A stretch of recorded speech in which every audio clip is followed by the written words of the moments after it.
It is time for us to become thespianatic. It's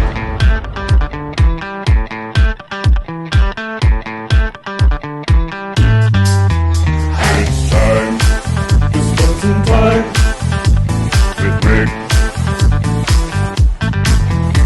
It's time to spend some time with Rick. He's a lean and mean former child star and genuine wear. Hear him sing, watch him dance, he'll put you under his spell. Behind the scenes, Uncle John, all buddy time with his kids. Everybody around the world, tell what time it is. It's time to spend some time with Rick.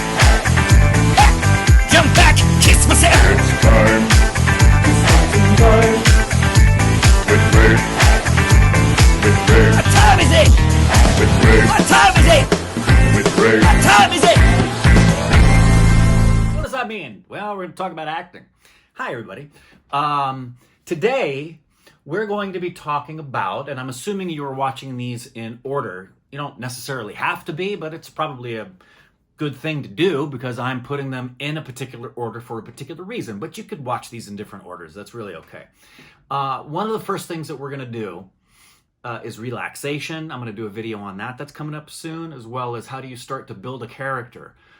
But I felt it was most important for you to understand something about being an actor. And what I'm going to be talking about today is actor specific in terms of assuming you want to be an actor, or at least better understand what most actors do in going about their process. Everybody's process is usually a little bit different, but there are mostly similarities with actors that have been trained. And the first thing that an actor needs to understand above everything else is themselves. You need to know yourself in order for you to be other characters. Give you an example of other art forms. In music, don't you think it's important for you to be deeply and intimately familiar with your instrument? Of course. The same thing is true for an actor because this is the instrument. And it's not just the physicality. It's your vocal instrument. It's your emotional awareness, your intellectual capabilities, your type, what is seriously going to be considered for you by people in the industry who are going to want to hire you. You have to be brutally honest with yourself, which is a principle that I've always carried through life, period. I think it's a waste of life to not be brutally honest with yourself about everything. And by being brutally honest, the brutality of it doesn't mean cruelty. Brutality means no holds barred, objective truth, even at the expense of your own ego or comfort. If you have an insecurity about yourself, which is a funny thing because most actors do have an insecurity about themselves, like we all do, but it seems to be overblown in actors, which I think is because actors are so aware of themselves. Therefore, that awareness magnifies the insecurities. Example, if you look at something under a microscope, it looks bigger than it really is. And actors tend to be and need to be very self-evaluating. So they look at themselves under a microscope and all of their flaws tend to become magnified in their own mind. And on the one hand, that's a good thing to be brutally honest with yourself and recognize the flaws that you have, recognize the contributions you can make. Notice I said flaws and contributions within close proximity to each other, because oftentimes the things that you consider to be your flaws are actually a strength. We'll get into that in a second. And you need to be aware of how you will be perceived by others. One of the best exercises an actor can do is ask questions of people that know them and find out how that other person perceives them, especially if they don't know you really well.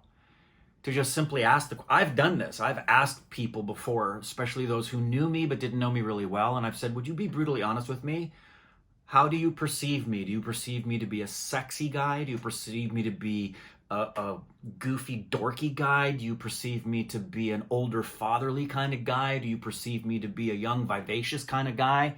And then you look at the similarities that come in, because there's going to be similarities, and that's going to give you a very good indicator of who you appear to be to others, because who we appear to be to others isn't always who we feel we are inside. And one of the worst things you can do for yourself as an actor is misdiagnose that. Because if you're going to look for representation and roles and things you're going to do as an actor that are leading role sex symbols, right? Not just leading roles, but sex symbols, right? But no one else perceives you that way, you're not going to work. And not only will you not work, people in the industry are going to recognize that you are not self-aware and may never be. And you need to be okay with the fact that, yeah, I think everybody would like to be considered the beautiful person who walks in the room and everybody starts to fantasize about because they're good looking and sexy. Well, not every human being is like that. There are people that when they walk in the room, other people don't even really notice them. Or they assume when they look at them, oh, that person is clearly not a sexy person. They're a goofy person. There are actors that get hired in roles because they're supposed to be the turn off to somebody. It could be an episode of Friends and somebody walks in the door and Rachel turns to Monica and says, how about you date that guy? And the response is, oh. Well, we all have to agree that the oh was justified. That means they've hired an actor that when other people look at them, they go, oh, that sucks. However, if you're secure with yourself, you'll recognize physical appearance being beautiful isn't the end-all be-all about a person. And that's actually a strength for you. And there's a lot of actors who have roles that aren't the leading role. They're not the bombshell. They're not the sexy person. So you need to be aware of yourself. You need to know who you are. And you also need to know what you want. What do you want to do with your career? And what do you want to do as an actor? Most actors make the mistake that, and I've made this mistake as well in the past, that if they're asked by an agent or a manager or a casting director, what kind of roles do you want to play? What kind of work do you want to do? And the actor will respond, I can do anything. I can do it all. And that may be true. You may be able to sing and dance and do comedy and do drama, and you can change your voice and change your physical appearance. But they want to know that you know what you want. You need to be specific. Of course you're willing to do whatever as an actor, but don't you have some things you'd rather do than other things? I mean, I can tell you right now, as much as I love musical theater, and I could do that, I have two other loves that I would much rather do. Number one, I want to be on a sitcom. I want to be on a comedy series like a Will and Grace. I would also love to do the polar opposite of that and do really heavy dramatic stuff in film. But when COVID unwinds and things start to become more fluid in the industry and I can get representation and start to go out on things, I want to pound the pavement toward doing sitcoms and romantic comedy films and then see where it takes me. Other doors will open up and I know I can do those other things, but I want to go in that direction. And that's what you need to do. You need to know who you are and you need to know what you want. And then you also need to be really aware of the fact that your motivations for being an actor are honest.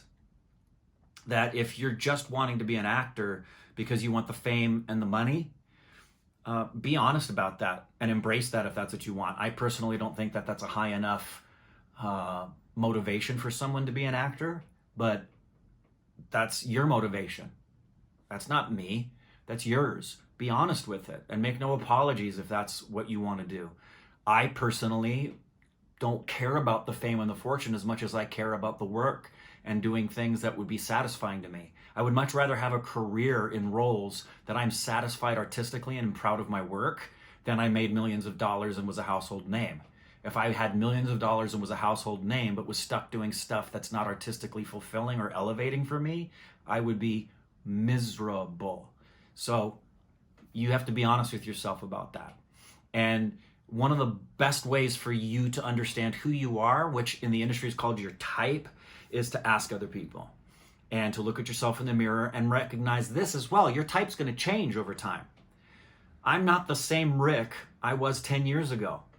And that's why actors change their headshots typically once every year or two. They've changed. And anytime something changes with your appearance, you have to get new headshots. You have to be marketed a different way.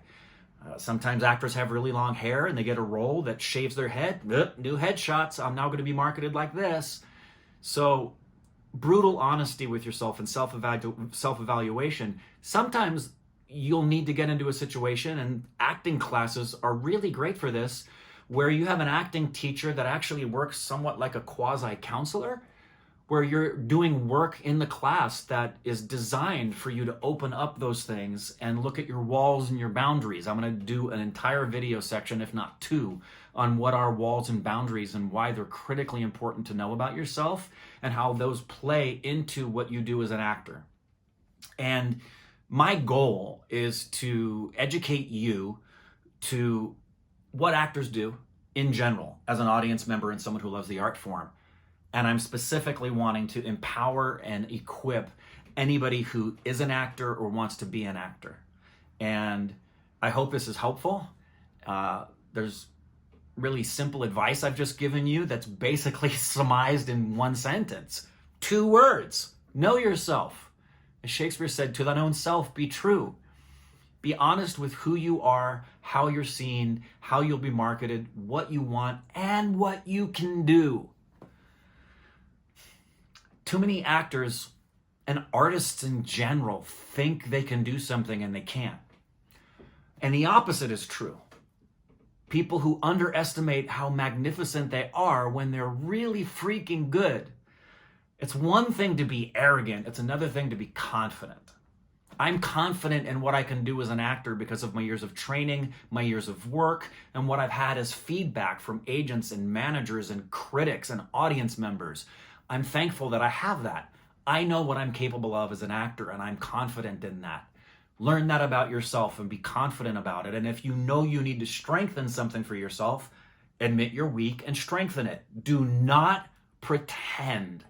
If you show up to your very first job on set and you don't know what craft services are, and someone says crafty and you don't know what crafty means, don't pretend you know what that is. When someone says base camp and you're not sure what base camp is, don't pretend you know what that is. It's okay, you're learning. And you need to be honest about those things, of what you're learning. And if you feel like you're going to be made a fool of, who cares? That's what acting's about. It's about willing to be a fool in front of everybody and be honest, be yourself.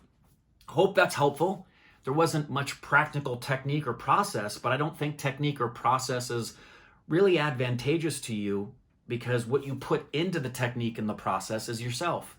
And if you don't know yourself, what are you going to get when it goes through the technique and the process that you'll learn? Because that's all about accessing the self.